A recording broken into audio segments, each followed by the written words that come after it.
কাফেরদের প্রশ্নের উত্তর আল্লাহ তাআলা সূরা ইউসুফ নাযিল করছেন। কাফেররা পয়গম্বরকে জিজ্ঞাসা করছিল, আপনি যদি সত্যি নবী হয়ে থাকেন তাহলে বলেন তো, বহুত পূর্বে অনেক আগে পিতা পুত্রের মাঝে একটি ঘটনা ঘটেছে কেনানের ভিতরে। আপনি যদি সত্যিকারে বলতে পারেন তাহলে আমরা আপনাকে নবী হিসাবে মেনে নেব। কাফেরদের এই প্রশ্নের জবাবে আল্লাহ তাআলা সূরা ইউসুফ নাযিল করেন। আর পয়গম্বর আরবি সাল্লাল্লাহু আলাইহি ওয়াসাল্লাম সূরা ইউসুফ শুরু থেকে শেষ পর্যন্ত যখন তাদের সামনে পেশ করলেন তখন তারা লাজবাব হয়ে গেলেন। যারা ঈমান আনার হেদায়েত পাওয়ার তারা তো হেদায়েত পাইলেন, আর যারা হেদায়েত নাই তারা তো হেদায়েত পায় নাই।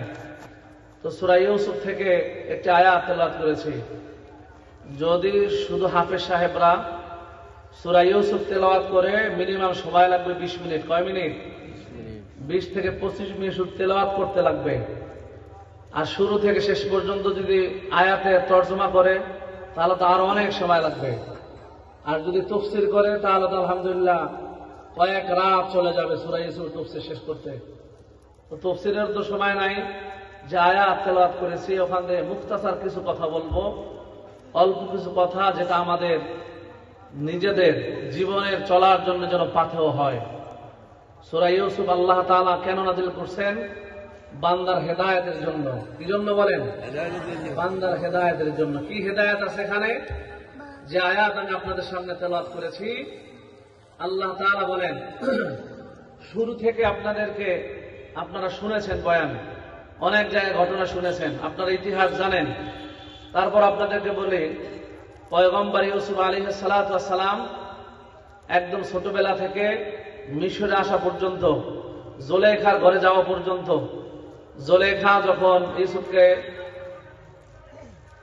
লালন পালন করতে শুরু করলেন, ওয়ালাম্মা বালাগা আশুদ্দাহু, পয়গম্বর ইউসুফ যখন যৌবনে পদার্পণ করলেন, এই জুলেখা এখন ইউসুফের পিছনে পড়ে গেলেন, ইউসুফের ভালোবাসায় পড়ে গেলেন, ইউসুফের মহব্বতে পড়ে গেলেন। কে?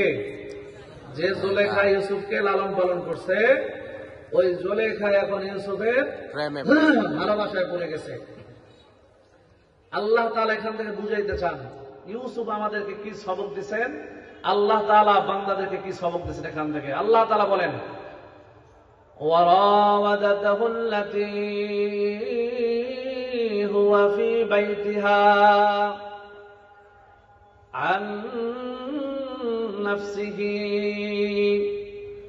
ওয়া গাল্লাকাতিল আবওয়াব।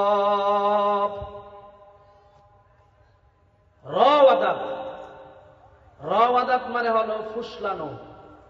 রাওয়াদাত মানে কি? ফুসলানো। আপনারা ফুসলানো বুঝেননি? আমাদের বরিশালের ভাষায় বলে ফুসলাইছে, ও আরে ফুসলাই এই কাজটা করাইছে। আপনাদের দেশে কি বলে? ফুসলাইছে। একজন আরেকজনকে কি করে? ফুসলায়, উস্কাইয়া দেয়। উস্কায় না? আর একজন বলে ফুসলায়, মানে কি? এর ব্যাপারে ফুসলায়।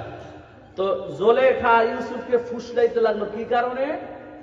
ইউসুফকে পাওয়ার জন্য। কি জন্য? পাওয়ার জন্য ইউসুফরে ফুসলাইতে লাগছে।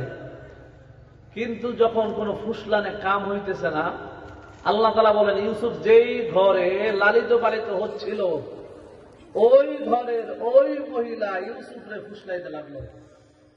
কিন্তু যখন কোন ফুসলানে কাজ হয় না, এখন ইউসুফ যখন কোন জুলেখার ডাকে সাড়া দেয় না, তখন জুলেখা বলতেছে জোর করে ভালোবাসা নিতে হবে। কি করে নিতে হবে? মানে কি? ইফতিজিং করতে হবে। কি করতে হবে? যুবক প্রস্তাব দিছে, মানবা না, রাস্তার মাঝখান থেকে তোমার উঠাই নিয়ে যাব। বন্ধু বান্ধব মিলা 10 জনে মেয়েরে উঠাই নিয়ে গেছে, আমারে মানুষ না কেন, আমারে রাজি হস না কেন আমার প্রস্তাবে। এরকম যুবকরা করে কি করে না? জুলেখা পন্থা নিছে, জোর করে নেবে। তাহলে জোর করে কেমনে নেওয়া যায়? যাও, খাদেমারে পাঠাইলেন, ইউসুফরে ডেকে নিয়ে আসো, আমি অন্দরমহলে যাচ্ছি, ইউসুফের জন্য আমি সাজগোজ করতেছি, ইউসুফের জন্য আমি অপেক্ষা করতেছি। শোনো, ইউসুফকে আমার কামরার ভিতরে দিয়া বাহির থেকে সব তালাগুলো লাগায় লাগায় বের হয়ে যাবা। খাদেমা ইউসুফকে ডেকে নিয়ে আসলেন।